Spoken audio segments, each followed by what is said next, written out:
ನಿನ್ನನ್ನ ನೋಡಿದರೆ ಯಾರ ದೃಷ್ಟಿಯೂ ತಾಗಬೇಕು, ಆ ರೀತಿಯಲ್ಲಿ ಸುಂದರವಾಗಿ ಇದ್ದವಳು ನೀನು. ಸಿರಿವಂತೆ ಅಂತಲೇ ನಿನ್ನನ್ನು ಹೇಳ್ತಾ ಇದ್ದೇನೆ.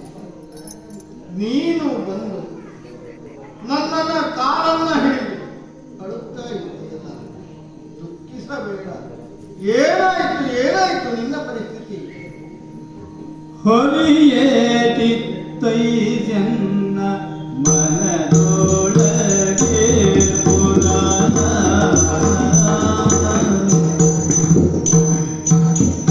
ಹೊಲಿಯೇ ಚಿತ್ತೈಜನ್ನ ಮನದೊಳಗೆ ಪುರಾಣ ಹೊಲಿಯೇಯ ಕೇಳೋದಿನ್ನೇನು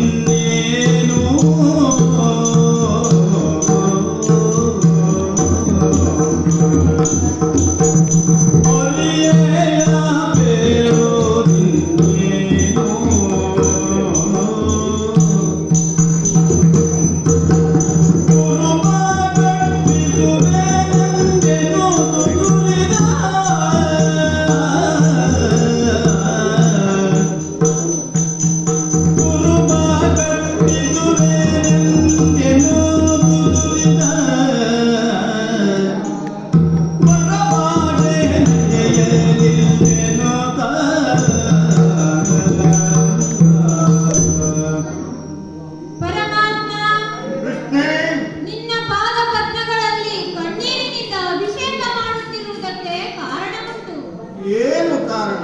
ನನ್ನ ಮನಸ್ಸಿನ ದುಗುಡವನ್ನು ನಿನ್ನೆದುರು ನಿವೇದಿಸಿಕೊಳ್ಳುವುದಕ್ಕಾಗಿಯೇ ನಿನ್ನೆದುರು ಬಂದಿದ್ದೇನೆ ಕೃಷ್ಣ.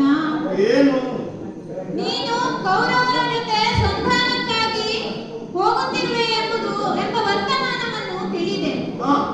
ನಮ್ಮವರು ಸಹ ಸಂಧಾನವನ್ನೇ ಮಾಡು ಎಂದು ಕಳಿಸುತ್ತಿರುವುದಾಗಿ ಗೊತ್ತಾಯಿತು.